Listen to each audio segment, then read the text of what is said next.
Today, we're going to explore one of the coolest features of Google Earth, how to change the year and view satellite images of any date. Whether you're researching how a place has changed over time or just want to see what a location looked like on a specific day, I'll show you exactly how to do it.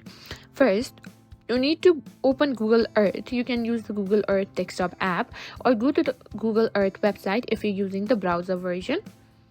In this tutorial, I'll be using the desktop version. Open Google Earth on your computer or simply go to Google Earth website. Now, once Google Earth loads, you'll want to search for the location you want to view. This could be any city, landmark, or region in the world. Use the search bar.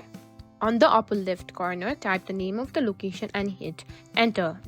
Google Earth has a feature called Time Slider, which lets you view historical satellite images of a selected location. In the top corner of the screen, you will see an icon that looks like a clock. This is the Time Slider. Click on the clock icon to open the Time Slider. On the time slider, you will see a slider bar at the bottom with the timeline. You can drag this bar left or right to adjust the date.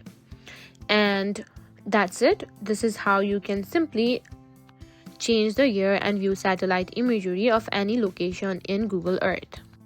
If you found this video helpful, don't forget to like, share, and subscribe to our channel.